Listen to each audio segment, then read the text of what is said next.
J'espère que vous allez bien, j'espère que vous vous portez bien, j'espère que vous terminez bien cette journée du 9 décembre 2023 et que nos compatriotes qui sont établis sur le territoire national terminent bien leur week-end parce que demain c'est une journée de reprise alors que nous sommes toujours en plein week-end ici en France et dans la majorité des pays du monde d'ailleurs, pas uniquement les pays occidentaux. Nouveau scandale, Yajma, nouveau scandale qui ne manquera pas de défrayer la chronique, nouvelle secousse assez cette fois-ci puissante qui au sein de l'institution militaire et au sein des services de sécurité en Algérie, il y a encore un général en prison. Encore un général qui va en prison. Je sais pas comment la machine, la broyeuse. Je ne sais pas si on peut parler de broyeuse, si on peut, quel est le type de mot que je devrais peut-être utiliser. En tout cas, la machine qui broie les officiers supérieurs de l'armée algérienne continue continue d'opérer, continue de faire des dégâts et de faire des ravages. C'est une véritable broyeuse, entre guillemets. Alors cette fois-ci, c'est un général des services secrets algériens qui a été arrêté, dont la maison a été perquisitionnée et qui a été placé en détention depuis le mardi dernier. Le mardi dernier, nous étions quoi? Nous étions le 5 décembre dernier. هذا scandale كارثة بمعنى الكلمة. Je ne sais pas par quoi je dois commencer pour vous expliquer. C'est un scandale qui pourrait aller très loin et ça indique que le pays n'est pas encore stable et c'est pour ça que j'ai peur pour mon Algérie. D'abord, je ne défends pas, ni je ne dis qu'il ne faut pas arrêter les généraux, ni je ne défends les généraux qui sont arrêtés. Moi, je défends l'intérêt général de notre pays et je dis que ce n'est pas normal que nous avons plus de 150 officiers supérieurs de l'armée, dont plusieurs dizaines de généraux, dont une dizaine de généraux majors qui sont en prison.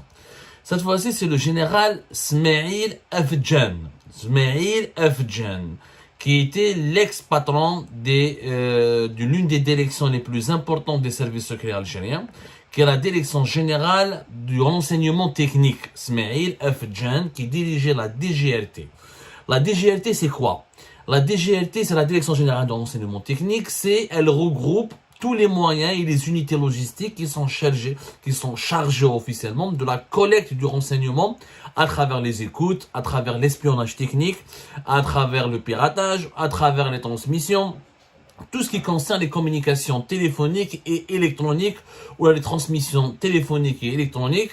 Donc, il s'agit du service, c'est pour ça qu'on l'appelle la direction générale du renseignement technique. Et en Algérie, il y a une architecture assez complexe du renseignement technique. Depuis 2015-2016, il y a l'organe national de lutte et de prévention contre les crimes liés à la cybercriminalité qui lui-même centralise tous les systèmes d'écoute dont dispose le pays et qui était placé sous la tutelle du ministère de la Justice. Ensuite, il a été rattaché à la présidence de la République. Ensuite, il a été rattaché au ministère de la Défense nationale à l'époque du Hirak. Ensuite, en 2020, après la mort de Gaï Salah, l'arrivée au pouvoir de Abdelmajid Tebboune, l'ascension de son conseiller Boualem, qui était lui-même l'ancien directeur de cet organe, le fameux organe de lutte et de répression des crimes liés contre la cybercriminalité et les infractions et crimes liés à la cybercriminalité, a été repris il a été replacé sous la coupe de la présidence et l'organe travaille directement avec la DGRT qui elle-même, elle a ses propres centres d'écoute, elle a ses propres infrastructures et elle échange et elle gère toutes les informations et les flux d'informations concernant les écoutes téléphoniques et électroniques, parce que aussi la surveillance des réseaux sociaux, la surveillance Bon, l'Algérie n'a pas les moyens, clairement, on n'a pas les moyens d'écouter les WhatsApp et les télégrammes, où là les signaux, il faut arrêter de fantasmer parce que certains dirigeants algériens font circuler des rumeurs, l'Algérie a percé télégrammes, a percé signal, même les services secrets français occidentaux n'arrivent pas. Ça, c'est des messageries hyper cryptées que les Américains eux-mêmes protègent. Il faut des portes dérobées, il faut demander ça au service de renseignement. Mais il y a des coopérations, la DGRT coopère par exemple avec les services techniques de la CIA, de l'ex-KGB, les autres services des grandes agences internationales, les services occidentaux, il y a des grandes puissances mondiales. En tout cas, tout ce qui est écoute, surveillance et traque de l'information et collecte de l'information sur les supports téléphoniques et électroniques, sur le web et le téléphone. C'est la DGRT qui dispose de ses propres centres d'écoute, Raya, Rmoul, etc. C'est une architecture très complexe, mais c'est un service de renseignement peu connu, parce qu'en Algérie, nous avons les services secrets. C'était DRS. Depuis 2015, il y a 3 directions. Direction générale de sécurité intérieure, direction de la documentation de la sécurité extérieure, c'est le renseignement extérieur, ou on a le renseignement technique de la direction générale du renseignement technique. La direction générale du renseignement technique, elle était stable. C'est un des rares services secrets qui était stable, parce que Ismail Afjan avait été placé à l'époque de Gaï Salah, en avril 2019, à la tête de la DGLT. Il a survécu à toutes les purges.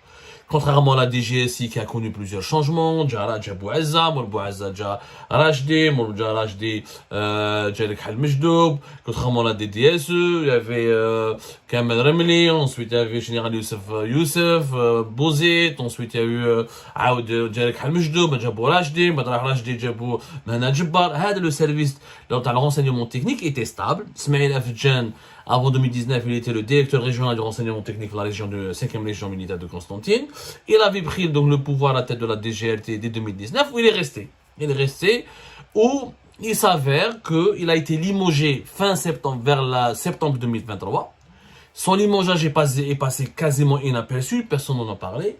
Et depuis, des rumeurs circulaient, Ismail Afjan a été limogé parce qu'il entretenait une certaine proximité avec Boualem, le plus puissant conseiller d'Abdelmajid Tebboune, et que cette proximité avait nourri donc les doutes, les appréhensions, les inquiétudes et la colère de l'état-major de l'armée qui a voulu se débarrasser de lui. Mais l'histoire ne s'est pas arrêtée là.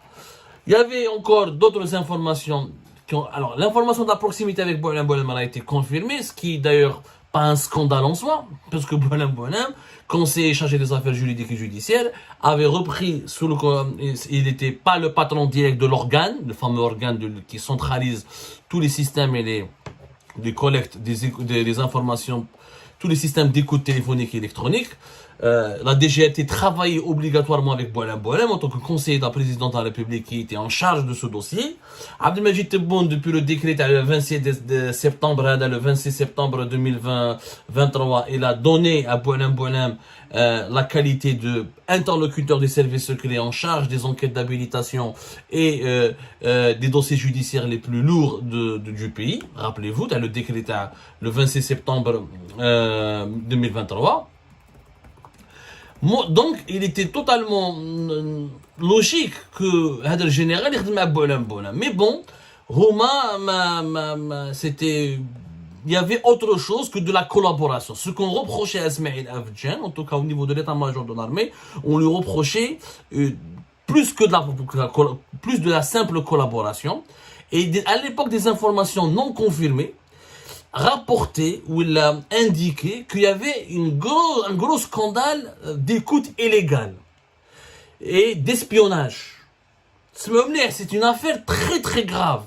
Très très grave qui ne manquera pas de déstabiliser l'Algérie si elle n'est pas traitée de façon sérieuse, rigoureuse, impartiale et professionnelle pour établir la vérité. Le rouge est cela. Des informations ont fuité sur des enregistrements, sur des mises sur écoute, voilà, de certains hauts responsables de l'état-major de l'armée, dont c'est Chengriha. Il y avait le scandale d'Amobilis dont nous en avons parlé, qui a été étouffé d'ailleurs. Mobilis, on en a parlé déjà, c'est le PDG de Mobilis qui avait été arrêté une fois par la DCSA, etc. On en a parlé en avril 2023. Voilà.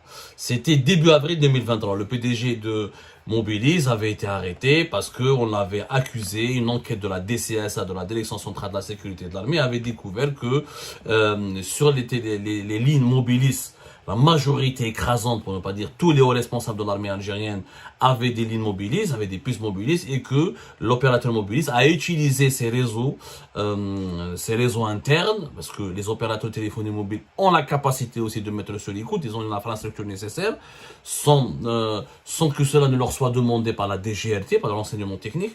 Donc, on a accusé Bourzen et Chouki, le PDG de Mobilis, d'avoir mis sur écoute un certain nombre de responsables, qui sont issus directement de l'entourage de Saïd Chengriha, dont Saïd Chengriha lui-même.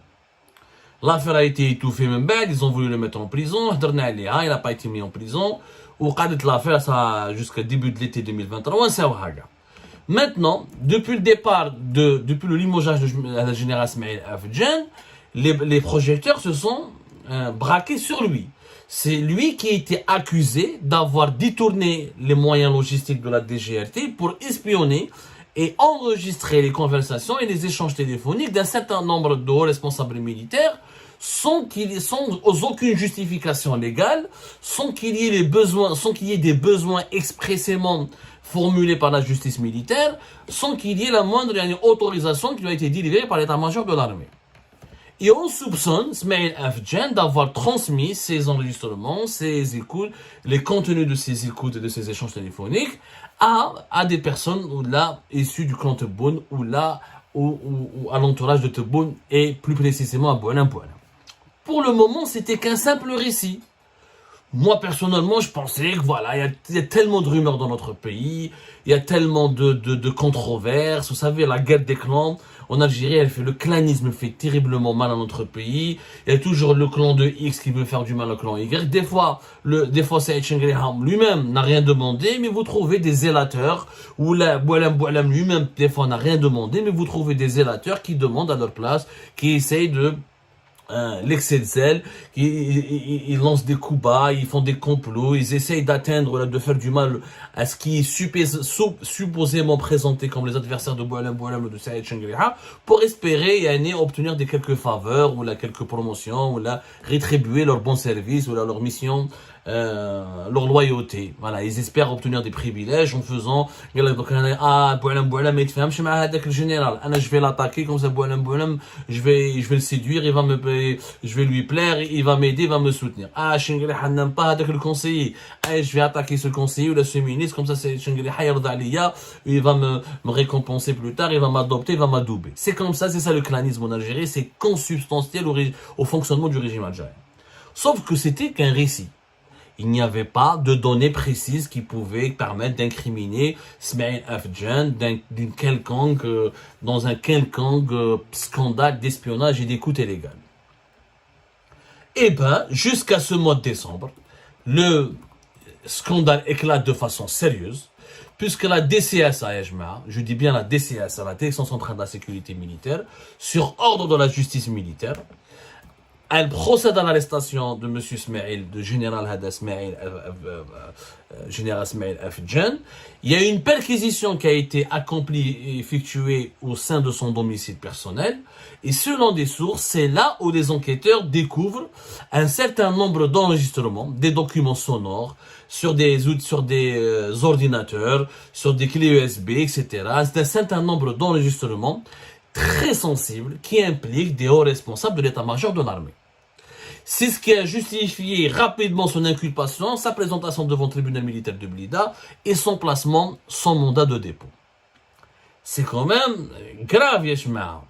C'est quand même très grave. Donc, moi, j'ai pas la preuve de ce que les sources avancent, mais ce que je sais, c'est que le tribunal militaire de Blida, ils l'ont placé sous mandat de dépôt, c'est qu'ils ont trouvé des choses. Ça serait quand même grave si le dossier, il est fomenté, ou il est inventé, ou il est préfabriqué. Quoi qu'il arrive, ce qui s'est passé est tellement grave que normalement le ministère de la Défense nationale devrait faire un communiqué. Ou là, la présidente de la République devrait aussi faire un communiqué. Là, la justice militaire devrait s'expliquer. Bon, mais je ne peux pas intimer l'homme. C'est un sujet très sensible. Je ne suis pas là pour... Moi, je n'appartiens à aucun clan. Je ne défends ni X ni Y. Moi, je m'interroge. Et je rapporte les informations telles que nous avons pu obtenir. Général Smaïl Afjan placé en détention, perquisition à son domicile, découverte de plusieurs supports détenant des enregistrements téléphoniques délicats impliquant des généraux et des hauts responsables de l'armée et visiblement impliquant des conversations de Saïd Chengriham lui-même. Voilà ce que nous pouvons disposer, voilà les informations que nous avons pu recouper. Est-ce que Smaïl Afjan a été placé en détention? Maintenant, est-ce que cela signifie que quelqu'un de la présidence ou qu'un clan adverse a espionné Chengriham et son équipe? Je ne peux pas l'affirmer. Est-ce que c'est une guerre de clans ou là c'est un simple dérapage, une dérive personnelle de ce général Smaïl Afjan qui a voulu collecter ou préparer ou des dossiers ou cacher des dossiers ou collecter des preuves ou rassembler des preuves accablantes contre certains responsables de l'armée? Est-ce que ce n'est pas une dérive personnelle, une dérive cavalière? Est-ce que ce n'est pas une folie personnelle qu'il avait commise? Ça, je ne peux pas l'affirmer.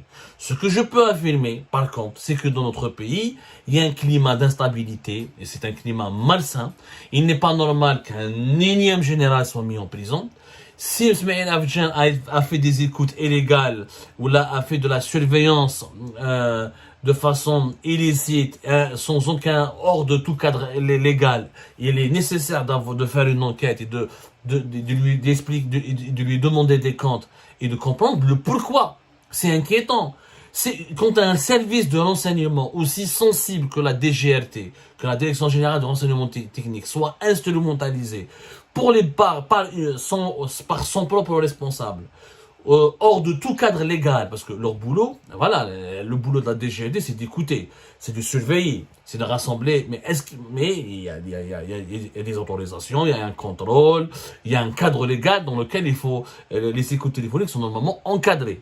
On n'écoute pas le chef d'état-major de l'armée, ou un conseiller de la présidence, ou le président de la République lui-même, s'il n'y a pas une enquête normalement diligentée ou ordonnée par une instance judiciaire ou par une instance sécuritaire au plus haut sommet de l'État. Qui a demandé à Ismaël Afjan d'écouter des généraux? Est-ce que réellement quelqu'un lui a demandé? À ce stade-là, il y a beaucoup de rumeurs, Yajma. Et je ne peux pas vous dire qui détient la vérité. Comme la une chose, comme sincère. Et là, je ne veux pas tomber dans le piège de la manipulation, de la désinformation. Vous allez voir dans les jours à venir, ils vont dire, certains médias, ou mais c'est pas ça, certains médias sociaux, certaines pages Facebook, certains comptes Twitter, ou certains YouTubers vont dire, ah non, c'est Boualem qui a demandé à Ismaël Afjan de mettre sur les coups de Saïd Chengriha et c'est un coup dur pour Boualem. Est-ce que c'est le cas? Je n'en sais rien. D'autres vont dire non, c'est un coup monté, c'est Saïd Chengriha qui voulait placer absolument à la tête de la DGRT quelqu'un issu de son entourage et de son clan. Il est en train, à une année des élections présidentielles de décembre 2019, de décembre 2024, pardonnez-moi pour le lapsus, il est en train d'éliminer tous les généraux et les officiers qui ne lui vouent pas un dévouement absolu, et c'est pour ça qu'il a inventé un dossier, ou là il a monté un dossier en toutes pièces pour emprisonner Ismaël Afjan. Est-ce que c'est vrai? Je n'en sais rien. À ce stade, personne ne peut affirmer quoi que ce soit. Par contre, ce que je sais encore une fois, c'est que c'est très mauvais. Ce genre d'affaires font peur. Et j'ai peur pour la stabilité de notre pays. Il n'est pas normal, encore une fois, que des scandales de la sorte éclatent au plus haut sommet de l'État. Ce n'est pas normal de mettre sur l'écoute de façon illégale des hauts responsables militaires. Je suis d'accord.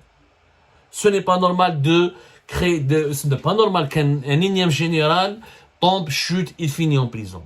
C'est pas normal. Il y a clairement, c'est vrai qu'il y a des indices de guerre de clans. On peut pas avoir autant de généraux pourris quand même.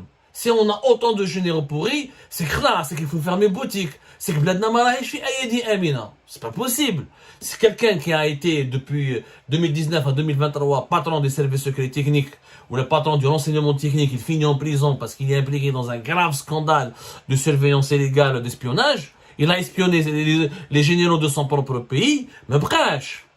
Donc, on pensait qu'il y avait un ennemi extérieur, que l'Algérie était menacée par des puissances étrangères. Finalement, la menace, elle vient plus de l'intérieur que de l'extérieur. Donc, l'affaire en elle-même, elle est très grave et elle démontre que le régime algérien n'est pas homogène. Que malheureusement, nous n'avons pas des institutions qui travaillent pour l'intérêt général. Nous avons toujours échoué à construire des institutions qui soient neutres, qui ne peuvent pas être détournées, ni dévoyées, ni manipulées, ni violées par ni prises en otage par des intérêts purement privés et personnels. C'est le constat et la leçon de cette histoire. Haja wadokhra, qui fait quoi, tel clan, mais يهموناش. Parce que les clans يروحوا, les Saïd Chengriha, un jour ou l'autre il va partir, Boualem, un jour ou l'autre, c'est l'Algérie qui va rester. Mais dans quel état elle va rester? À force de lui faire subir tous ces scandales à répétition, toute la crédibilité, toute la dignité de l'État est en train de disparaître. Et ensuite, en plus, il y a une crise de confiance. À qui on peut faire confiance maintenant? Des anciens patrons de la gendarmerie en fait, Des anciens patrons de la police, on fait le habs. Des anciens des services secrets, on fait le habs. Espionnage des services secrets qui sont censés protéger notre pays, espionnent les responsables de notre pays. Des généraux majors, des chefs de région sont en prison, alors qu'ils étaient censés protéger notre pays au cas où. Donc, qui va nous protéger, هنايا? Il y a une crise de confiance. À qui on peut faire confiance? Il faut construire un système sérieux, sain. Il faut tout reconstruire et sur de nouvelles bases. Il faut arrêter, s'il y a des généraux ripoux, il faut arrêter de les promouvoir. Comment se fait-il qu'un ripoux devient un général? C'est tout le système qui est mauvais. Donc, c'est un voyou. Comment il est devenu général, maintenant? Comment il a dirigé l'enseignement technique? Donc, c'est le système. C'est le système qui l'a fait qui est mauvais. Il faut le remplacer. Il faut changer le système. Ça sert à rien de mettre des dizaines de généraux en prison. Parce que il y a eu des généraux en prison en 2019, en 2020, en 2021, en 2022, en 2023. Donc c'est le système qui est mauvais, ce ne sont pas les personnes. C'est le système qui génère des individus qui sont mauvais, qui ne sont pas capables de faire preuve de patriotisme et de défendre l'intérêt général. Le problème est au sein du système. Il faut construire un système qui est guidé, qui est motivé que par l'intérêt général, où il y a des règles, où tout le monde respecte les règles. Il nous faut une autre culture politique. Et c'est ça, peut-être, la seule leçon dans l'affaire Smaïl Afedjan, parce que toute autre interprétation serait une prise de position en faveur d'un clan au détriment d'un autre. Ce qui n'est pas dans notre intérêt à nous. Nous défendons l'Algérie, c'est un notre seul clan.